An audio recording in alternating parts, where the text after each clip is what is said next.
Yes, meeting recording is in process. Perfect. So let's get started. The agenda for today is as follows. We have this welcome and introductory information until 9:45 that I will be presenting with my colleague Ines. And then there will be two sessions on the two different topics of the call presented by my colleague Luisa from D2. We will have a short break around 10:05, 15 minutes break, and we will wrap up the session with legal, financial, and administrative information of the Protect call. Okay, so about myself, well, I'm Tamara Muñoz. I'm the coordinator of the Protect call, and I work in Union Actions in the unit E4 of DG Home. I want to start by giving you a little bit of the political context of the 2022 call. As we all know, national security is a competence of the member states. However, the Union wants to support them in protecting their citizens and public spaces. And in this context, the Union has been taking several measures since 2017 up until last year, among which we could highlight the Action Plan on Protection of Public Spaces of 2017 or the Counterterrorism Agenda of 2020. So the Protect call is really aimed at supporting these EU efforts by generating excellent projects of an EU added value, and the Union Actions, a key component is the transnationality. So we want cooperation among member states to facilitate network building, encourage public-private cooperation, and in the context of the call, increase the overall security of public spaces. The background of this call is, of course, the previous Protect call that we had in 2020. Back then, the priorities were enhancing as well the protection of public space, places of worship, developing the good practices listed in the Commission staff working document called Good Practices to Support the Protection of Public Spaces, and also strengthening the detection of threats with the use of detection dogs. In this call, we received 30 proposals and 10 of them were selected for funding. The 10 proposals covered 21 member states and the average consortium size was 9 members. The overall budget for this call of 2020 was 20 million euro. In the 2022 Protect call, we expect to come up with innovative proposals, which are going to build up and elaborate on what has been achieved so far. So we really want to avoid repetition. Therefore, we encourage you to visit the FTOP, the Funding and Tenders Opportunities portal, and to really check what the ongoing projects are doing, what the previous projects from the previous calls have done already, so that you do not repeat the same, because then your proposal will not be deemed relevant. We want new things, new ideas. And of course, we also expect to have a wider geographical coverage. So in the last call, there were 21 member states. We expect to have many more this time. Do bear in mind that under the new multi-annual financial framework, this is a new generation of funds and a new generation of templates. So make sure to read carefully the new model grant agreement and the new application form, because there might be elements that you didn't see before in previous applications. Now I'm going to give the floor to my colleague Ines, who's going to give you some very key introductory information about the Protect call. So Ines, over to you. Thank you, Tamara. Hi, it's very nice to meet you all and to be able to give you some brief housekeeping rules for this info session. My name is Ines and I'm assisting Tamara with this call launch. Next slide. So first of all, you should know that this session is going to present a very abridged version of the topics that are actually contained in the call. So the topic coordinator from the policy unit will be introducing some elements of the call. some elements of these topics, but not all of them. This is not to be taken that these elements are more important than the others. It's just a matter of time and try not to drag the session too long. When in doubt, always refer to the text of the call, which is the only legal binding source of information. Yes, next slide, please. As Tamara mentioned, there will be no Q&A during the session. However, this doesn't mean that you cannot ask your questions. You can drop them on the chat function of this WebEx, and you can also send them to this email address that you see here that you might be already familiar with. All of these questions will be collected and answered and posted on the Funding and Tenders portal. Together also with, in the frequently asked questions part of the portal. Same as these slides, which also will contain links that you might want to have to specific documents that will be of interest to you. Could I ask if anybody has not yet muted their mics? Could you please mute your mics? As also there will be no Q&A during the session, please. Next slide. Right. So Tamara just mentioned that you should not aim to not repeat the projects that were done in the past, that you should try to be innovative.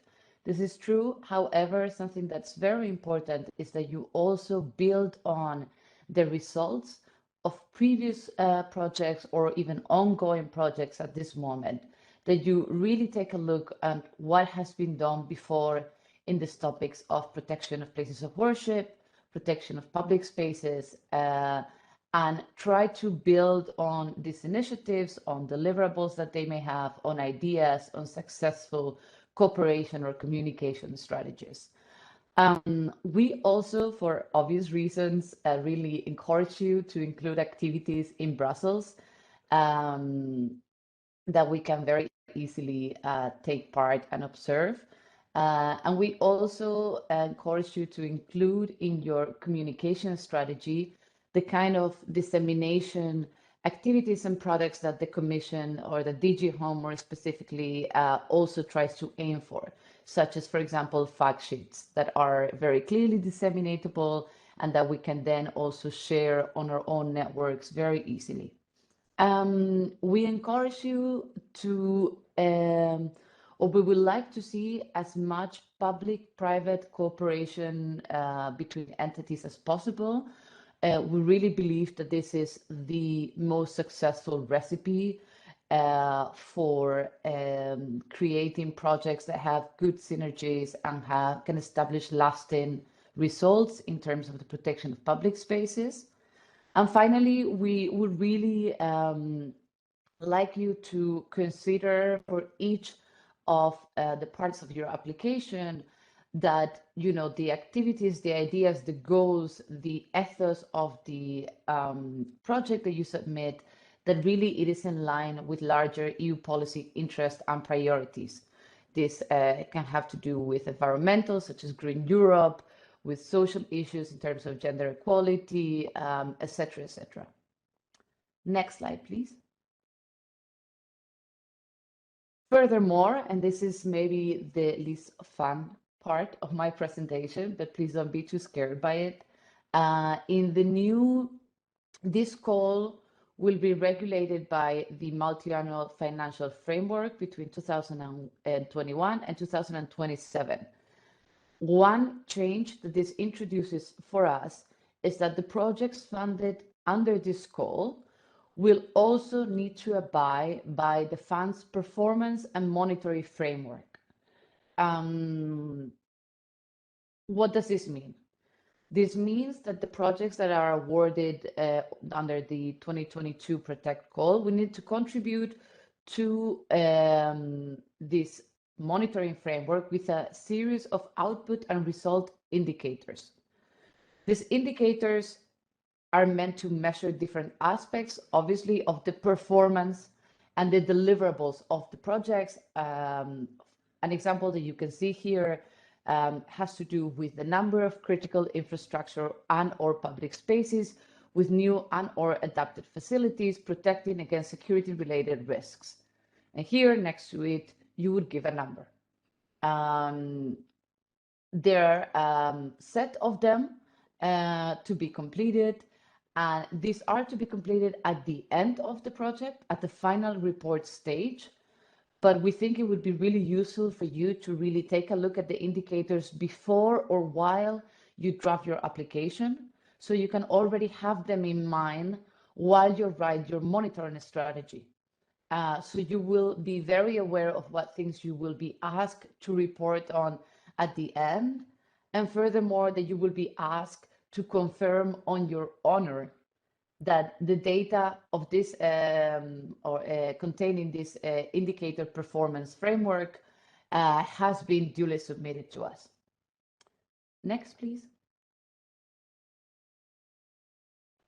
Finally, it's also something that's very important to us is that these projects are really in compliance with the ethical principles and the also lawful use and regulation of not only the EU, but also national law and international law. We're talking about issues of data privacy, of security of databases. These are all quite sensitive projects given the nature of the call, protection of public spaces. So we think that the applicants should really pay attention to what the project or the project activities, what effect they could potentially have on individual rights and freedoms, and to already provide a potential solution or a remedy, a way to limit those effects in their proposal. Also, please bear in mind that all applications should furthermore, aside from national law and EU law, they should really be compliant with the spirit of the Charter of Fundamental Rights and Freedoms of the European Union. Next, please. And there concludes my section. Thanks a lot for your attention.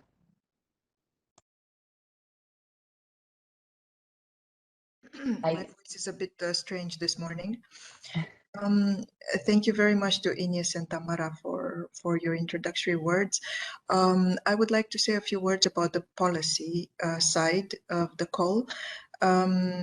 We have two topics in this call, protection of places of worship and then protection of other public spaces, including explosive Cprn and drones.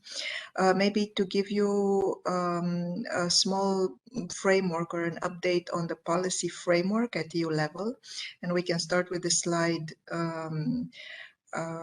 just mentioning a few of the documents that are our, let's say, Bible when it comes to the protection of public spaces. Many of you know of this, and I will not detail them a lot, but for some of you for whom these documents are a novelty, I would just like to say that, first of all, the EU Counterterrorism Agenda is a document in which we commit at EU level to also support member states in the protection of their public spaces. It has a few very interesting ideas about what we will do up to 2025. And this includes the protection of places of worship, a book on security by design, a new initiative that will be called the EU pledge, the EU City Pledge on urban resilience, that would have two components, radicalization and counterterrorism. We also have these conclusions, which are a document drafted by the Council on behalf of the Member States on the protection of public spaces, and this was adopted in 2021. And in this document, the Commission is encouraged to continue basically with the implementation of the counterterrorism agenda in the points also related to and relevant for public spaces. Many of you might know that we have adopted the first ever EU strategy on combating anti-Semitism and fostering Jewish life. This is a strategy for a longer term, for up until 2030. But there again, the Commission commits to support the Jewish communities in improving their security. And we also mentioned there the places of worship. We commit to help out with funding for projects that would contribute to the protection of places of worship in the Jewish community. And we also have an EU quick guide to support the protection of places of worship. This is an interesting document for some of you who haven't seen it. Maybe some of you have already seen it. It's translated already in all official languages.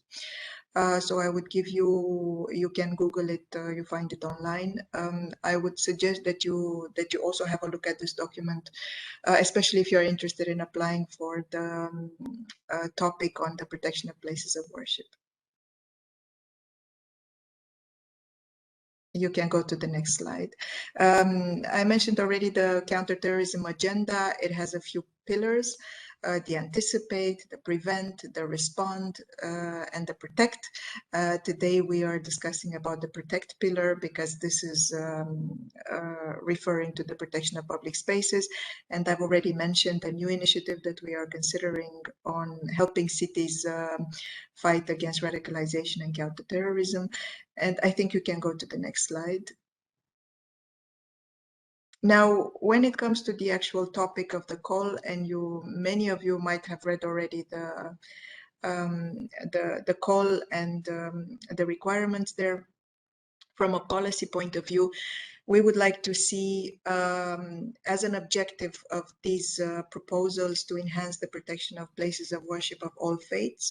And I think I cannot underline sufficiently the importance of having in these projects all faiths, because this is a real added value of having a project funded by the EU when it comes to improving the protection of places of worship. That's our idea, to bring together around the table as many faiths as possible, to work together, to support each other in this common problem that is security and terrorism. The scope and the activities, you have them in the call as well, but just to summarize a bit maybe here as well. What we are looking for is for projects that would improve the cooperation between public authorities and the faith community. And that would mean to develop communication channels, to work and to contribute at providing information or a better understanding of security threats, designing or implementing security awareness raising campaigns, targeting specifically places of worship, but at an EU-wide level.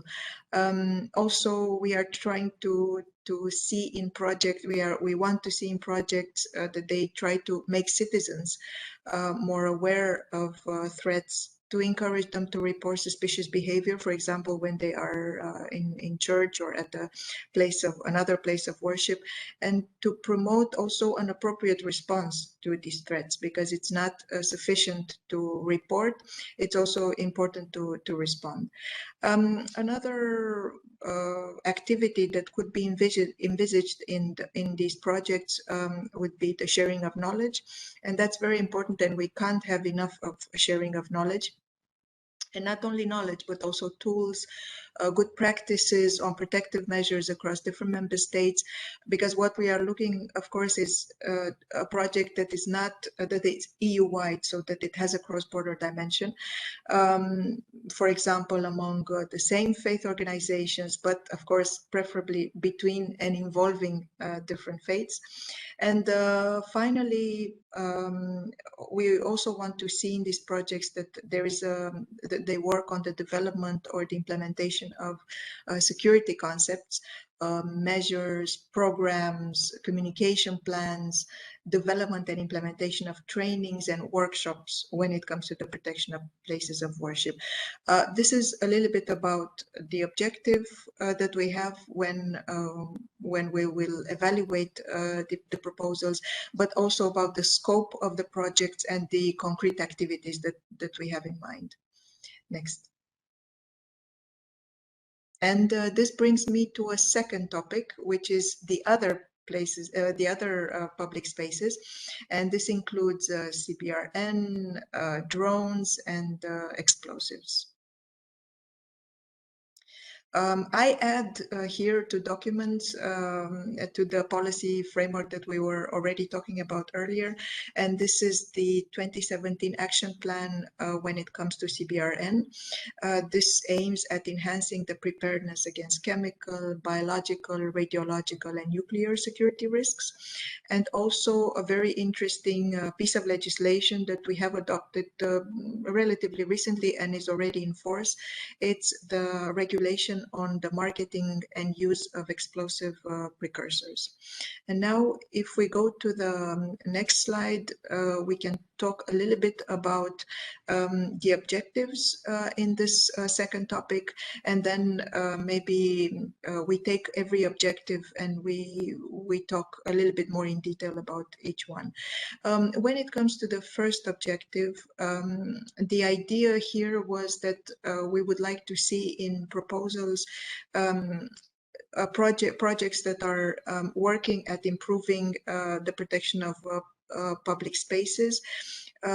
In particular, I think there is a need to work on the development of public-private cooperation, so between the public authorities and private operators, the development and implementation of good practices, and this is also what we have in the places of worship topic, and those listed in the Commission staff working document. For some of you that don't know, we do have also this policy document, which is really a great inspiration for the aims that the EU policy has in this area, and this is called Good Practices to Support the Protection of Public Spaces. Now, this was the first objective. If we go to the second objective, this would be to enhance, it's referring specifically to Cprn, and the idea here is that the objective should be to enhance the protection against and detection of Cprn and explosives threats for different types of public spaces and critical infrastructure. When it comes to the third objective, the idea is to aim to have projects that aim at enhancing the protection of member states against the threats posed by non-cooperative UAS. This is drones.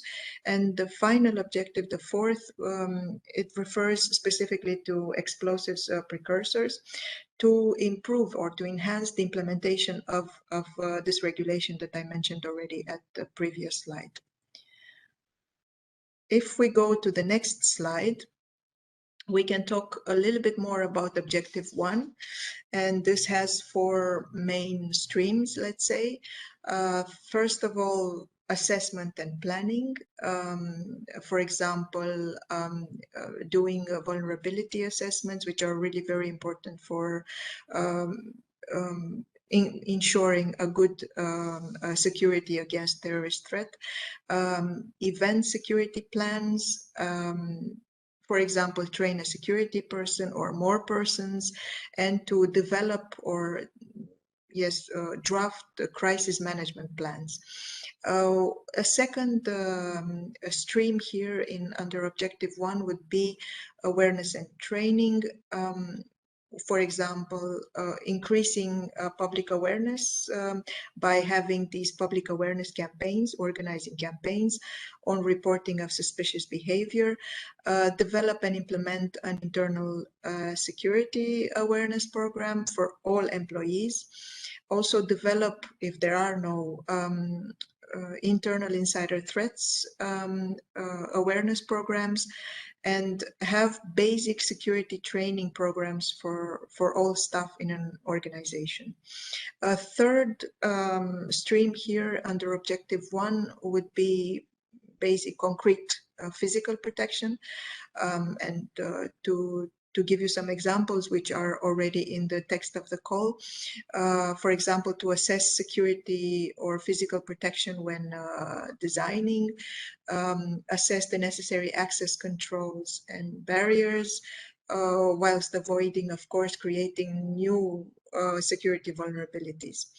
And the final stream under this objective 1 would be, of course, cooperation, which is very, very important.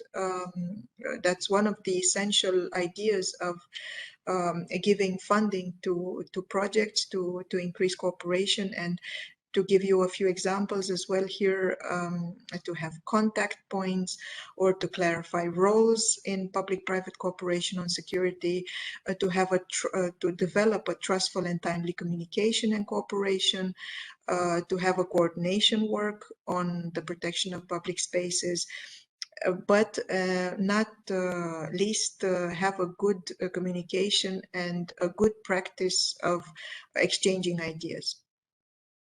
This was the first objective.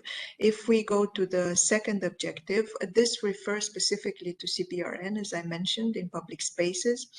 The idea here would be to have projects which produce guidance materials on better protection against Cprn, detection of Cprn and explosive threats, for different types of public spaces. A second stream here would be to develop security concepts, measures, programs for different types of public spaces when it comes to Cprn.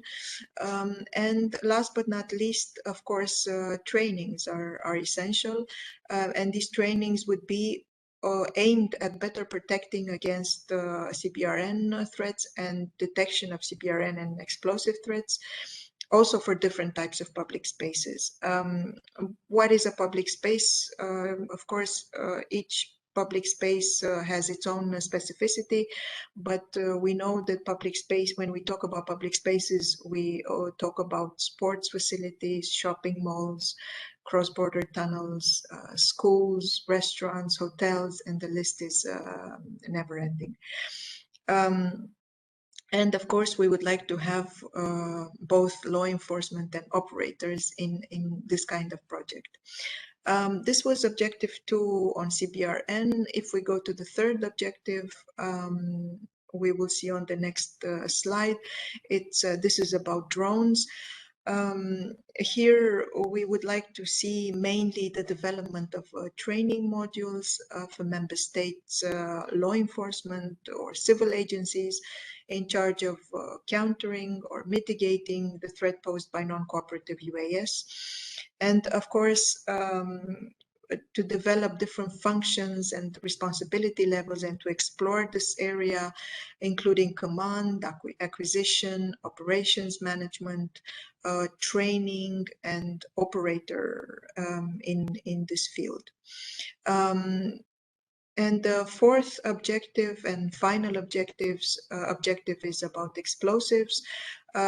We also have here a few streams under this objective. Of course, we would like to see promoting networking, public-private partnerships, building mutual confidence, understanding and learning, identification and dissemination of best practices, but not only of best practices, also of innovative approaches, and also a training and exchange program about the marketing and the use of explosive precursors in two ways. On one hand, to improve cooperation, and not only between member states and with Europol, but also within a member state, and also to improve general awareness on the topic, on one hand with the chemical sector, and the idea would be to implement the restrictions and reporting obligations of the regulation on explosives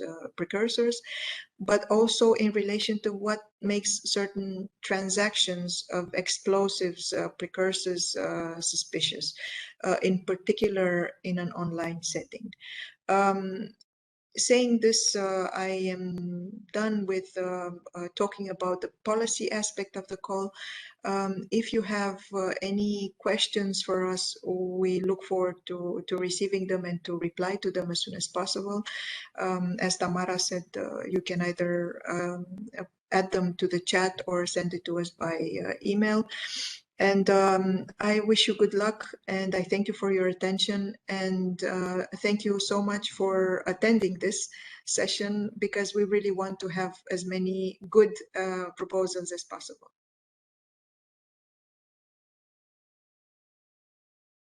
Thank you, Luisa.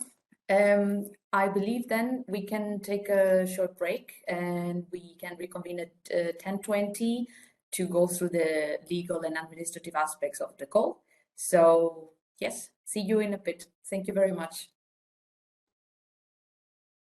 Welcome back, everyone. So it's 10:20. I hope everyone managed to come back already. I believe my colleague has restarted the recording of the session and I see people joining. So we're gonna continue slowly with the next this next part of the session, next and last. Let me share my next slide. So as I said before, in this this last part of the session, we're going to go through the legal, administrative, and financial aspects of the call. I'm gonna start by showing a bit of an outline of what this session contains. So of course, an overview of the timeline of the PROTECT call. I will then walk you through the eligibility and admissibility criteria and the evaluation process. And we will then wrap up with some tips for the drafting of your application and a few notes on the FAQs and general questions that may arise. So here's the timeline of the PROTECT call. The call opened in February, on the 8th of February, and the deadline for submitting applications is the 11th of May at 5 p.m. Brussels time. The evaluation period will then begin right after the closing, and it will last approximately until September. I will go into more details of the different steps of the evaluation later. Once the evaluation is concluded, we will inform applicants, and this is expected to happen between September and October. Then we will start the grant preparation phase, which shall last until December, January, when the grants will be signed, the grant agreements. So as my colleague Luisa already said, the PROTECT call has two topics: protection of places of worship and protection of other public spaces, Cprn, unmanned aircraft systems and explosives. The proposals submitted must address one of the two topics. Important to remember this.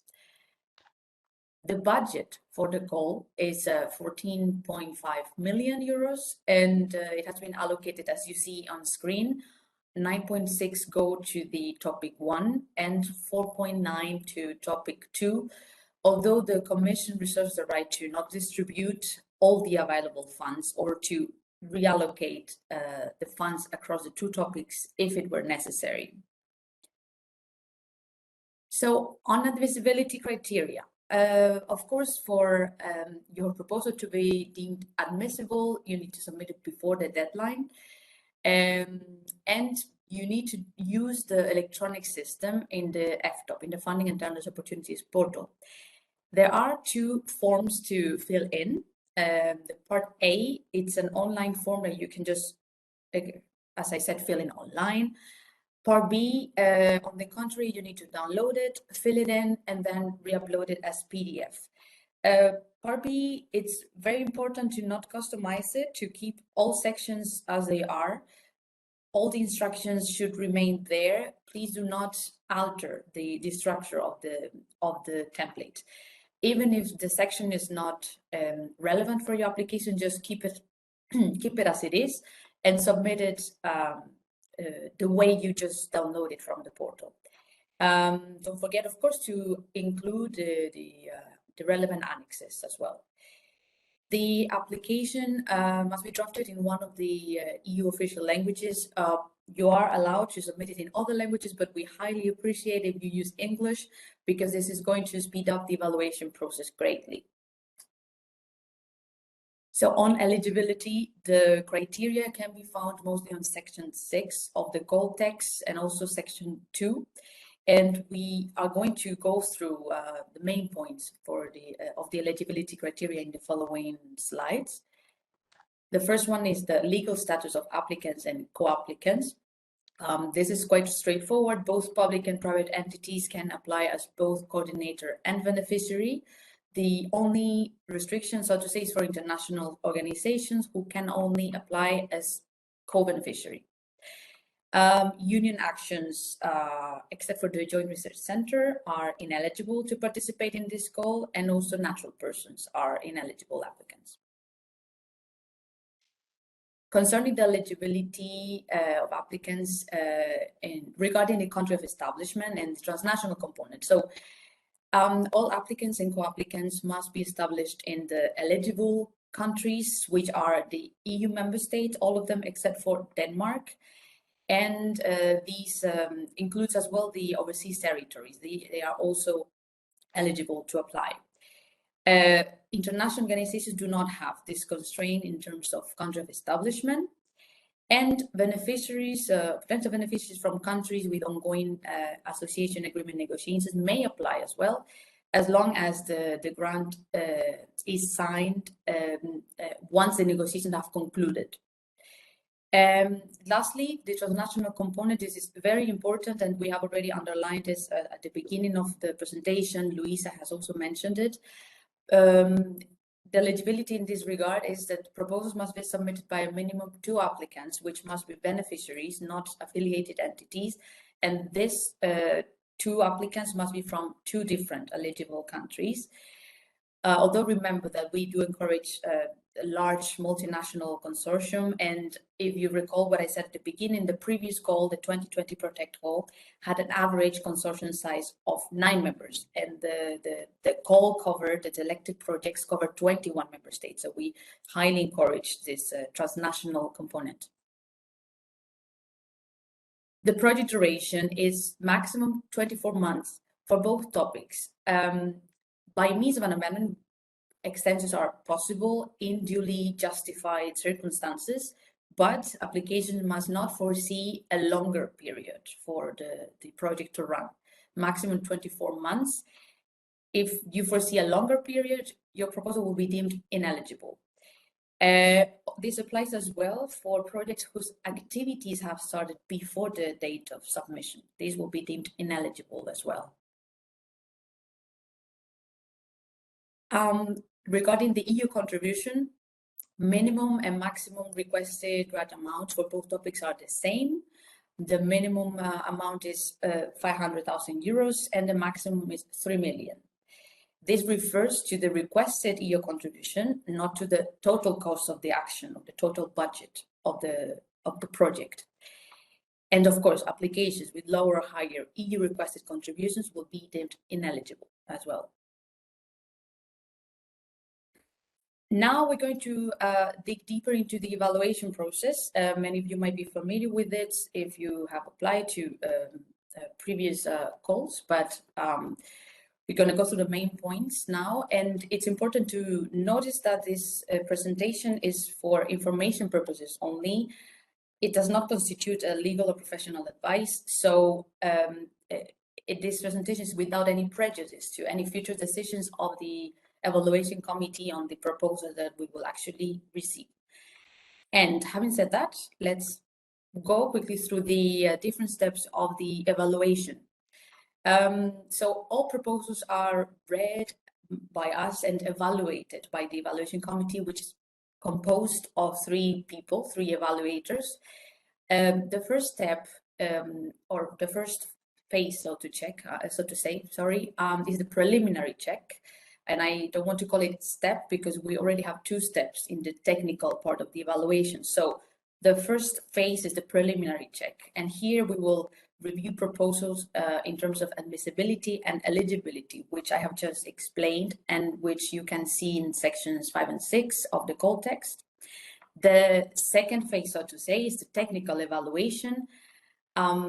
Here, all proposals found admissible and eligible will be evaluated against operational capacity and award criteria. This means relevance, quality, and impact, which you can see in sections 7 and 9.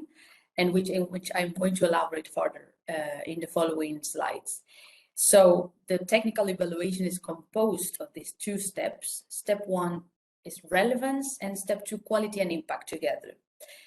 Proposals are informed at the end of every step of the result by means of a letter. And so proposals who do not make the cut after the relevant phase will be informed in due time, and we do make an effort to inform you as soon as possible so that you can receive our feedback, and if you didn't make it to the next phase, you are informed right away, and you can move on to other projects. We don't like to have people waiting. So after step 1, rejected proposal will be informed, and after step 2, the same. All those who do make the cut and go on to the next phase will of course be informed as well. And at the end of step 2, those selected for funding will be invited for grant preparation, and those the rest will be either put in the reserve list or just rejected. So the technical evaluation, again, these are the 2 steps that I just explained. Relevance is the step 1, the first one that you will be confronted with if you pass the eligibility and admissibility check. In relevance, the maximum score is 30 points, and the minimum score to pass onto step 2 is 21 points. Proposals who go on to the step 2 on quality and impact will need 70 points altogether in order to be to make the cut, to make it to the to be even considered for funding. So step 1 relevance, 21 points minimum. Step 2 quality and impact, 70 points minimum to pass. Now, let's go a little bit more into details in each step. In relevance, as I said, maximum is 30 points, passing grade is 21. Here, we really make an efficiency choice because we do not have unlimited budget. We have budget constraints, so we really need to choose the most relevant proposals. And if your proposal is deemed irrelevant, it does not mean that it's not a good proposal. It means it's not fully in line with the objectives and the expectations of the call. So do read the call text. Make sure to draft a proposal that is clear and consistent with the priorities foreseen in the call text. Do pay attention to what my colleague Luisa has explained before, and try to draft a proposal that is relevant for the expectations of the call. To link to all the EU strategic documents and action plans that your proposal is expected to build on, to link to previous results in the fields, and underline the European added value and the transnational dimension. This is something we really pay a lot of attention to. In step 2, there are these 2 dimensions, quality and impact. Quality, maximum 50 points, impact, maximum 20 points. In quality, what we look at is the logical links between the problems that you identify in your proposals and the solutions you propose to those issues. We look at the methodology, the strength of the methodology and the structure, the quality of the consortium and the expertise of the project members, also the management and the project and financial management foreseen, the identification of potential risks and the mitigation strategy, also very important. We, of course, check the feasibility of the project proposed within the time frame that you foresee. And yeah, obviously, we look at the cost effectiveness and the best value for money of the proposals. Concerning impact, here we're going to look at the expected short-term and long-term results, the degree of ambition and innovation. So, as I said at the beginning, we want to not to repeat what has been funded in the past. We want new projects that will build on the previous ones, the previous successful projects that we have funded. But of course, ambition and innovation is highly appreciated and highly valued. The communication strategy and the dissemination of EU project is very, very relevant for us, very important, and it's something we pay particular attention to. So to make sure to include a strong visibility plan and dissemination plan. Sustainability of results is of high importance as well. So how you foresee to continue the project activities, or how do you foresee for the results, the outcomes of your project to endure after the EU funding has ended.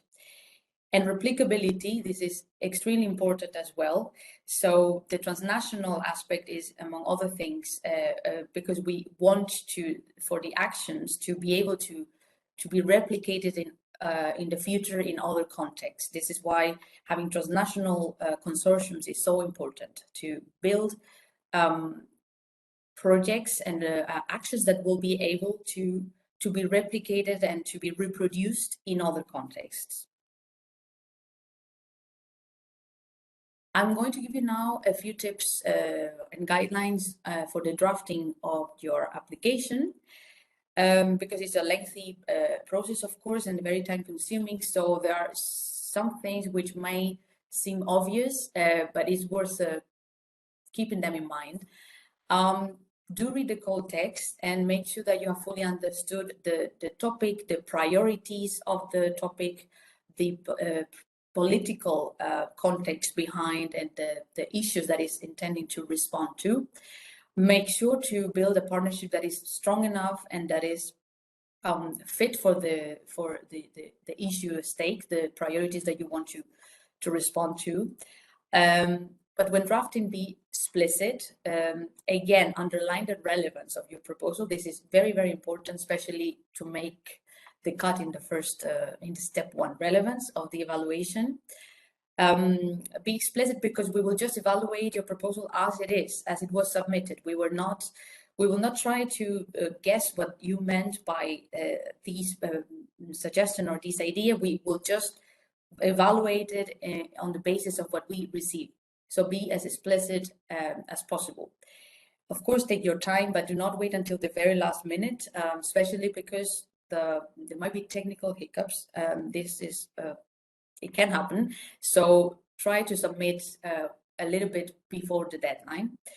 Check, proofread and review your proposal before submitting several times. Included the budget table. It saves several copies. Again, this thing may seem very evident and obvious, but it is worth remembering and keeping this in mind. So the application must be submitted via the FTOP in the electronic submission system. You will need to register in the participant register and submit there the two forms, the Part A and Part B. Part A contains administrative information on the participating organizations and a summary of the budget. And this one you can just fill it in online. Part B, however, as I said before, you need to download it, fill it in, and then re-upload as PDF. And very important is that you keep the sections of the template as they are. I cannot say this enough. Do not alter the template, please. The Part B, of course, contains the technical part of the proposal. Of course, annexes, which you can see in section 5 of the model grant agreement, need to be uploaded as well as PDF.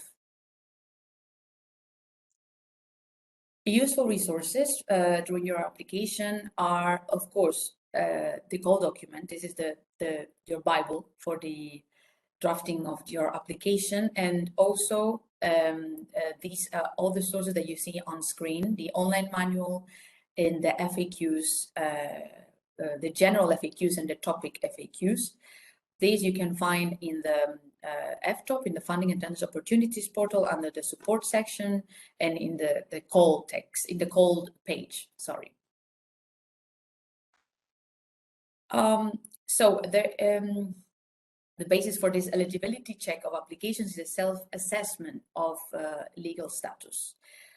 Please review the eligibility criteria. I've just mentioned it a few slides before, but go through it all again and do a proper self-assessment of your legal status.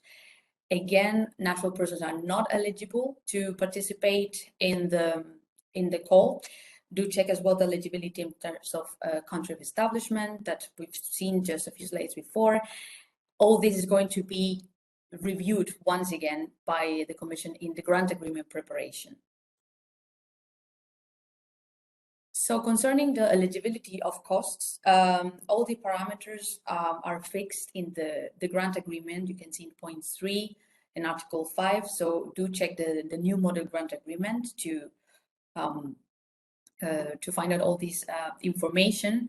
The budget is the grant is a budget-based mixed actual cost grant. This means we will not reimburse all the budgeted costs. We will just reimburse certain type of costs which are deemed eligible and which are actually incurred by your project. Some novelties introduced by the new multi-annual financial framework are the travel, accommodation, and subsistence costs, which are now on the basis of unit cost. You can see the relevant information in the link attached to this presentation.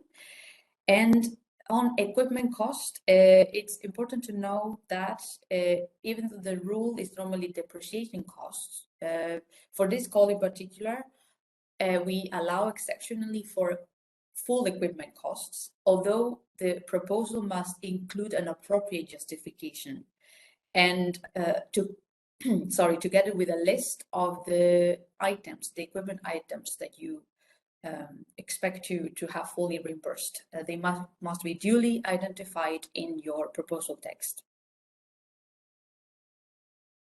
Well, co-financing, this hasn't changed.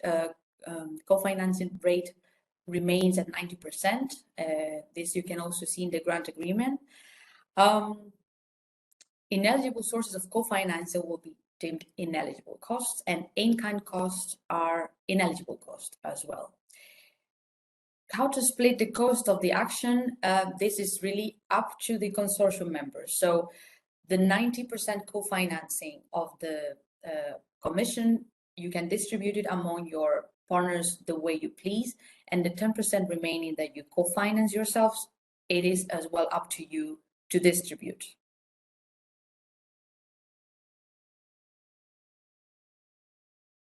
During the grant preparation, there will be a financial capacity check, which is carried out on the basis of documents that you will be required to upload in the participant register during the grant preparation phase.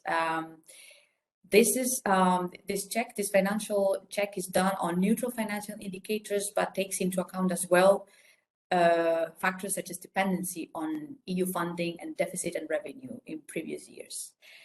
For information on this, you can turn to the rules for legal entity validation, leader appointment, and financial capacity assessment that you can see on the screen, and that you will, of course, this and the rest of the links, you'll be able to access them once we share the presentation with you. For the submission, a few tips, again, may seem very obvious, but still important to keep in mind.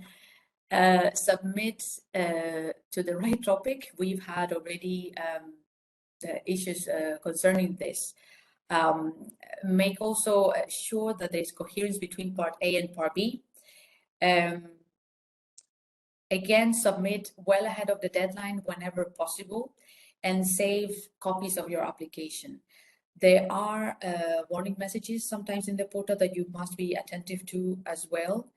And yes, as to sum up, remember that only very good applications are selected for funding, so make sure to underline the relevance of your proposal to make it in line with the objectives of the call, and to really go through the eligibility and admissibility criteria before submitting. Questions can be addressed, as I said, to our functional mailbox. for people attending this session, you can of course submit them now in the chat, but if some question comes up later, which is not clearly explained in the call text, you can always turn to us in the functional mailbox.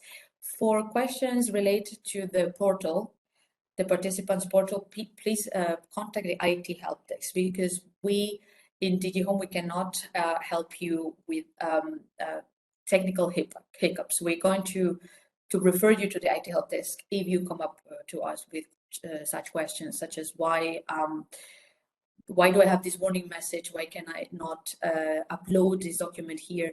These questions, please always to the IT help desk. And for the questions addressed to us, I just forgot to mention that, please indicate which topic of the two you are referring to.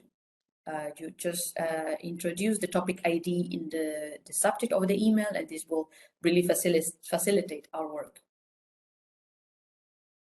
So we will make sure to publish in the FAQs all the relevant questions. So by these, I mean questions which are not easily answered by looking at the call text or any other relevant document. And of course, we will only answer questions which do not constitute a pre-proposal check in itself. Questions which are of a general interest will be posted in the FTOP.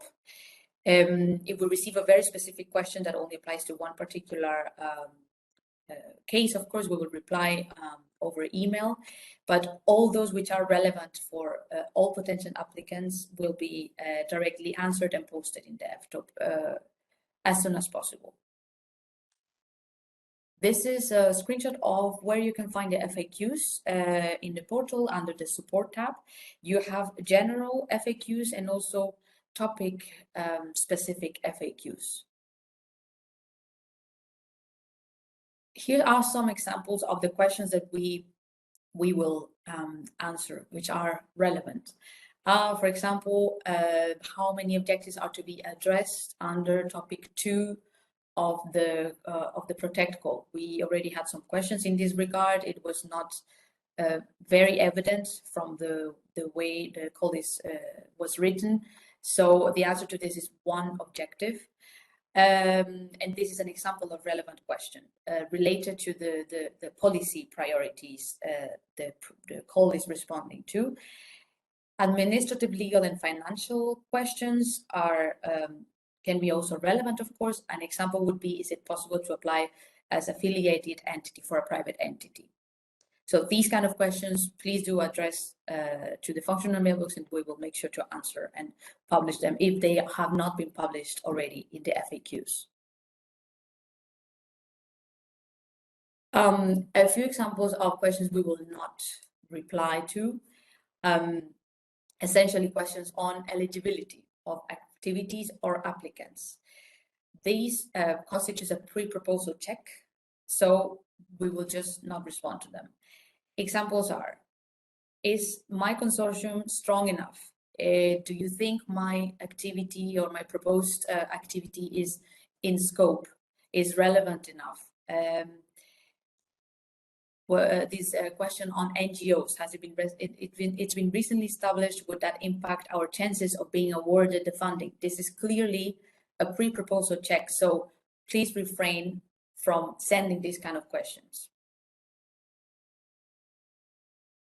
For any other question, you are welcome to, as I said, drop them now in the chat or direct them to the functional mailbox that you see on screen. And this is the end of my presentation. I hope everything was clear. If not, please do not hesitate to contact us by email.